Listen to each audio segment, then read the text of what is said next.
Baik Nana, kita jumpa kembali di dalam sistem dan dinamika demokrasi Pancasila sesuai dengan Undang-Undang Dasar Negara Republik Indonesia tahun 1945. Ya, dalam kesempatan ini kita akan membahas ada kompetensi dasarnya itu mengkaji sistem dan dinamika demokrasi Pancasila sesuai dengan Undang-Undang Dasar Negara Republik Indonesia tahun 1945.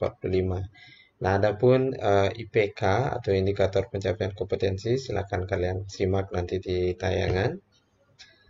Nah, konsep demokrasi menurut Abraham Lincoln yang berasal dari dua kata, demos dan kraton atau kratein. Demos itu berarti rakyat, kraton itu berarti pemerintahan atau kratos itu berarti pemerintahan. Nah, demokrasi itu adalah suatu sistem pemerintahan dari rakyat, oleh rakyat, dan untuk rakyat yang dijelaskan oleh Abraham Lincoln itu sendiri. Nah, kemudian kita melihat makna demokrasi.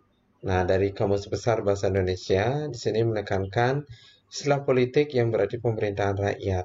Hal tersebut dapat diartikan bahwa dalam sebuah negara demokrasi, kekuasaan tertinggi berada di tangan rakyat yang dijalankan langsung oleh rakyat atau perwakilan yang mereka pilih di bawah sistem pemilihan bebas. Nah, Abraham Lincoln yang menekankan bahwa hakikatnya demokrasi itu yang berkuasa adalah rakyat untuk kepentingan bersama.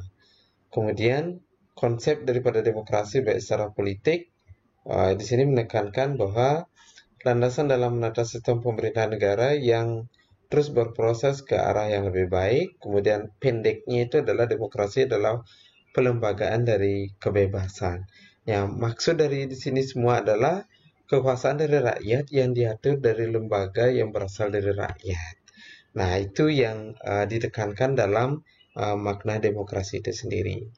Nah, perkembangan pemikiran demokrasi menurut Aristoteles ada tiga bentuk demokrasi berdasarkan pemerintahan yang demokratis atau pemerintahan yang ideal. Yang pertama itu adalah monarki, di mana dalam sudut pandang monarki di sini adalah satu orang yang dari sudut pandang otoritas politik merupakan orang yang amat suci. Itu ini kemudian merosot menjadi tirani atau despotik. Nah, artinya monarki itu artinya orang yang dipilih itu berdasarkan kesuciannya. Berarti ini adalah seperti kerajaan. Sedangkan aristokrasi itu merupakan perintah yang dijalankan oleh sekelompok orang, kemudian merosot menjadi oligarki. Kalau di aristokrasi itu adalah kelompok orang yang biasanya adalah kelompok orang yang elit, berdasarkan kelas di sini yang kita dapat lihat. Kemudian politik itu merupakan pemerintahan dijalankan oleh banyak orang. Kemudian istilah politik ini menggambarkan pemerintahan oleh kelas menengah. Ini kemudian merosot menjadi demokrasi. Nah, itu dari tiga pemikiran demokrasi yang menurut Aristoteles di sini berhubungan dengan penerapan demokrasi dalam pemerintahan yang ideal, baik secara monarki, aristokrasi, dan politik. Macam-macam demokrasi kalau kita melihat yang pertama dari titik berat perhatiannya itu ada tiga, yaitu ada formal, makro, dan gabungan. Kalau yang formal itu berarti yang menjunjung tinggi persamaan dalam bidang politik tanpa disertai upaya untuk mengurangi atau menghilangkan kesenjangan dalam bidang ekonomi. Bentuk demokrasi ini dianut oleh negara-negara yang liberal. Kalau yang material itu upaya menghilangkan perbedaan dalam bidang ekonomi, sedangkan persamaan dalam bidang politik kurang diperhatikan, bahkan kadang-kadang dihilangkan. Bentuk demokrasi ini dianut oleh negara-negara komunis. Sedangkan demokrasi gabungan adalah bentuk demokrasi yang mengambil kebaikan serta membuang keburukan dari bentuk demokrasi formal dan material. Bentuk demokrasi ini dianut oleh negara-negara non-blok.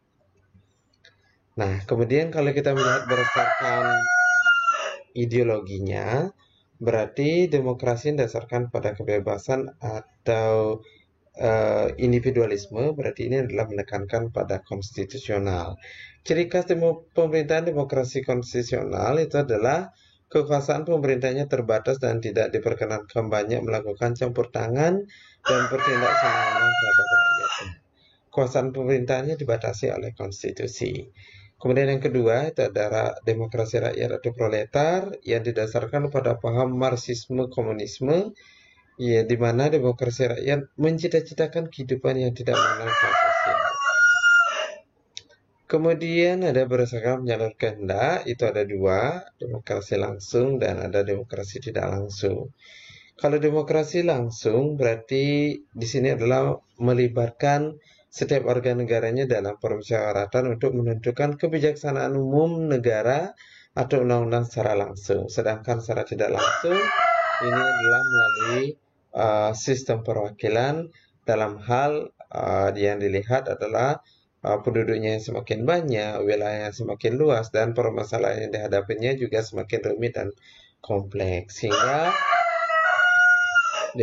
demokrasi tidak langsung atau demokrasi perwakilan biasanya dilaksanakan melalui pemilihan umum. Nah, ini kalau kita melihat klasifikasi demokrasi yang ditarik dari macam-macam demokrasi itu sendiri.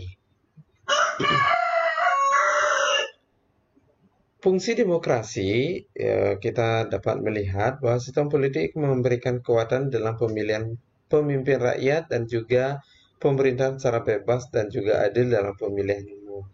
Kemudian memberikan individu sebagai warga negara untuk dapat aktif berpartisipasi di dalam politik dan sebagai warga negara. Memberikan perlindungan kepada hak asasi pada warga negara, kemudian menghasilkan aturan yang berlaku kepada semua warga negara tanpa ada pandang bulu. Prinsip daripada demokrasi, ini adalah prinsip itu merupakan kaidah atau ketentuan dasar yang harus dipegang dan ditaati. Prinsip demokrasi itu adalah beberapa kaidah dasar yang harus ada dan ditaati oleh negara penganut pemerintah demokrasi. Yang pertama itu adalah negara berdasarkan konstitusi, kemudian ada jaminan HAM, kebebasan berserikat dan mengeluarkan pendapat, adanya kebebasan pers, adanya pergantian kekuasaan secara berkala, adanya peradilan bebas dan tidak memihak, dan adanya penegakan hukum dan persamaan kedudukan setiap warga negara di depan hukum. Nah, demikian penjelasan kita di awal mengenai bagaimana makna demokrasi, kemudian klasifikasi demokrasi, dan prinsip-prinsip demokrasi. Nah, semoga ini adalah sebagai tahap awal untuk kalian memahami dinamika demokrasi di Indonesia nantinya. Sampai jumpa di pertemuan atau di penjelasan selanjutnya mengenai dinamika demokrasi di Indonesia. Tetap semangat ya!